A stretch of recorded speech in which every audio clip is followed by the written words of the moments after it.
Donald Trump said in his inauguration speech that he wants to be remembered as a peacemaker.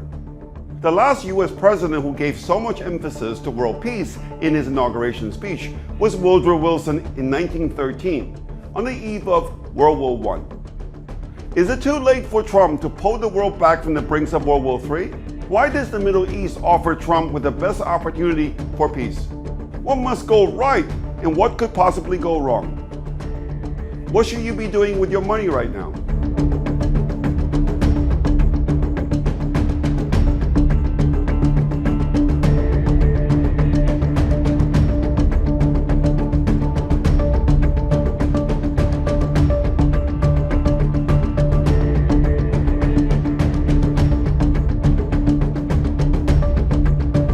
In international relations, countries seek good deals or fair deals. Good deals put them ahead, while fair deals at least don't put them behind. In this respect, it is truly difficult to understand why Israel decided last week to sign a ceasefire deal with Hamas that is neither a good deal nor a fair one for Israel. Under phase one of the deal, Israel agreed to release nearly 2,000 terrorists, including many convicted mass murderers, in exchange for just 33 Israeli hostages. Under phase two of the deal, Israel has agreed to release more terrorists in exchange for the remaining hostages and to completely withdraw from Gaza, including the Philadelphia corridor that would enable Hamas to rearm. Unsurprisingly, Hamas has declared the ceasefire deal as a great victory, because for Hamas, survival is victory. This is why throughout the many rounds of negotiation over the past year, Hamas has always insisted on a permanent ceasefire as a precondition for any deal. So why would Israel suddenly decide to hand the victory to Hamas when Israel has the clear upper hand in this conflict? These are the facts. Israel has wiped out the entire senior Hamas leadership and most of its 24 battalions prior to the war. Furthermore, Israel has severely weakened the military capabilities of Hamas' powerful ally Hezbollah. Indeed, in the separate ceasefire deal that Hezbollah signed with Israel last October, the Iran-backed Lebanese Shia militia agreed to stop any offensive action against Israel and to retreat to the north of the Litani River. The deal that Israel signed with Hezbollah might not have been a great deal for Israel, but it was at least a fair deal. So why would Israel agree to a lopsided deal with Hamas that will only convince Israel's enemies that it is weak and desperate? How do we make sense of this? And what does it mean for the Middle East and the outlook for oil price?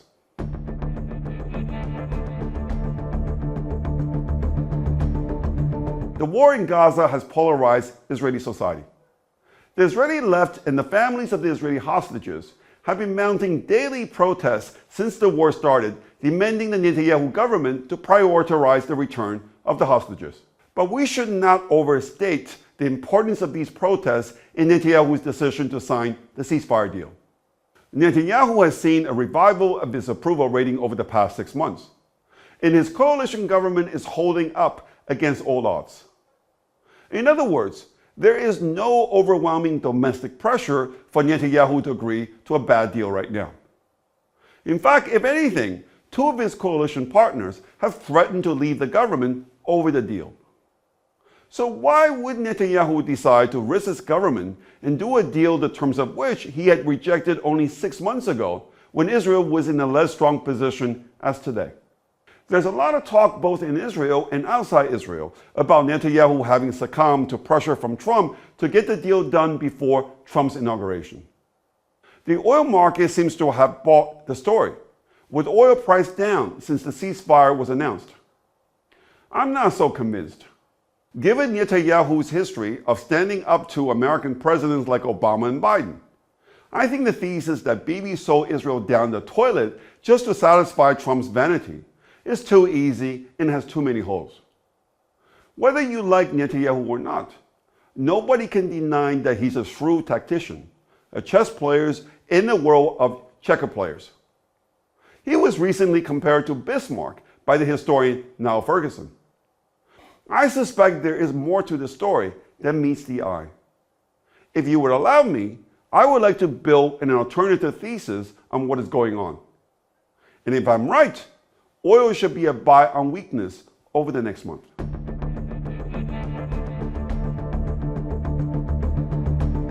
Israel and Hamas have been fighting an asymmetric war in Gaza. There are many asymmetries in this war, but the strategic asymmetry relates to the very different definitions of victory for the two sides.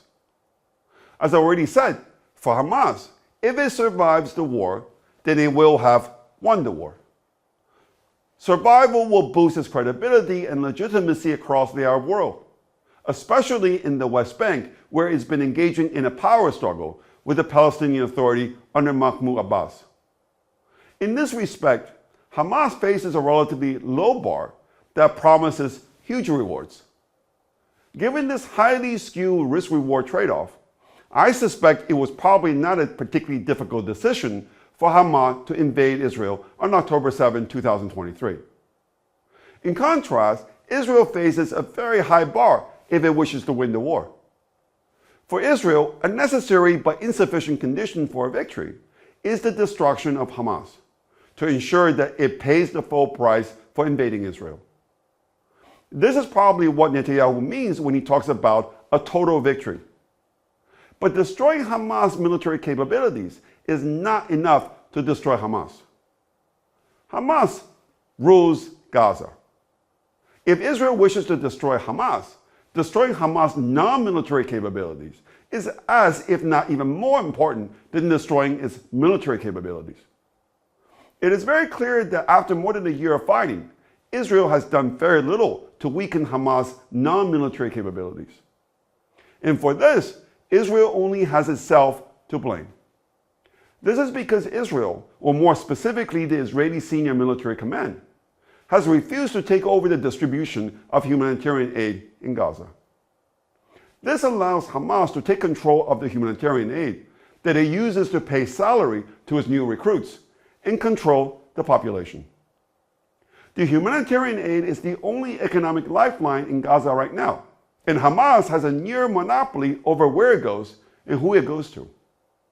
This is why Hamas has not only managed to stay in the game, but they're even trying to rebuild. The question, of course, is why Netanyahu allows this to happen. The answer is simple. Israel is a democracy, and like any democracy, Netanyahu has to follow the process. The political reality that he faces is that the Israeli left would choose losing the war rather than running the risk of staying in Gaza indefinitely. The reason why the former Defense Minister Yoav Gallant and the IDF Chief of Staff Herzi Halevi put up such strong resistance to having Israel be involved in any way in the distribution of the aid is because they worried that this could pave the way for an eventual Israeli military occupation of Gaza. But this war of resistance is finally coming down.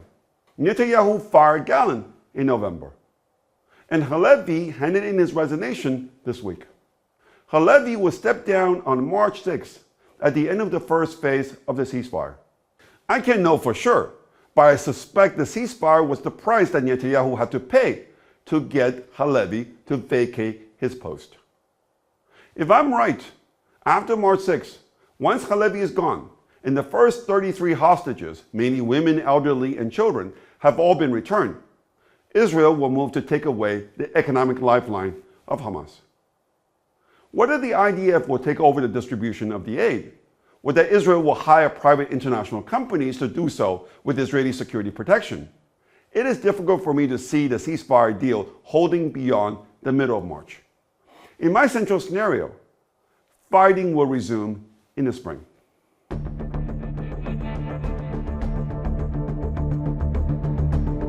Where does Trump come into all this? The most important thing that Trump said this week about Gaza is that he does not think Hamas should or will rule Gaza after the war. These are Trump's exact words. You certainly can't have the people there that were there. Most of them are dead, by the way, right? But they didn't exactly run it well. It was run viciously and badly. So you can't have that.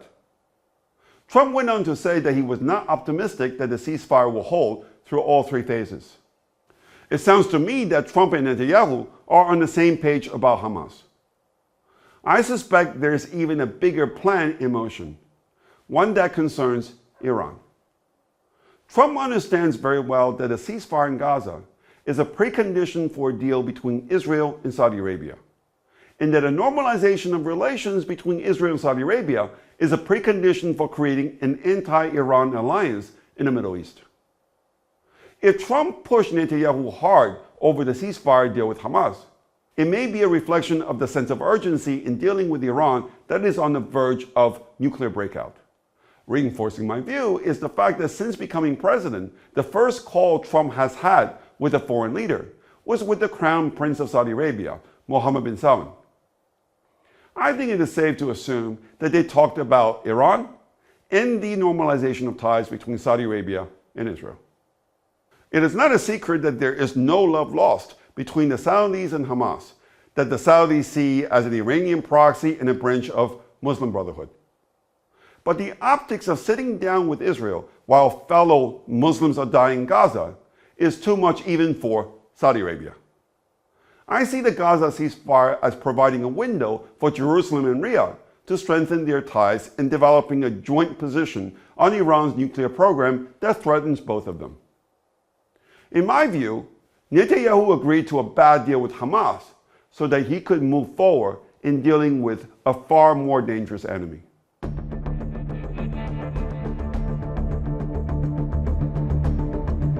In my central scenario, we will see some quiet in the Middle East over the next 6 weeks during the first phase of the Gaza ceasefire.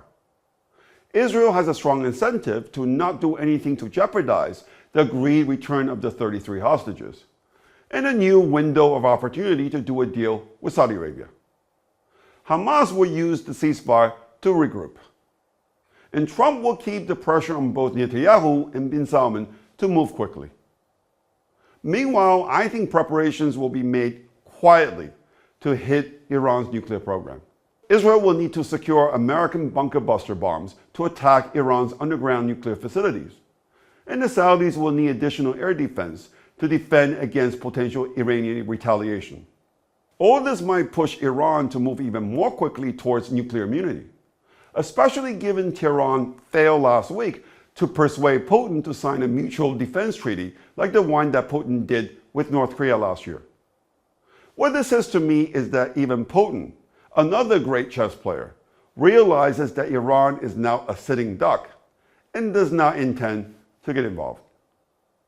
So the quiet of the next 6 weeks is just a prelude to an escalation of geopolitical risk in the spring.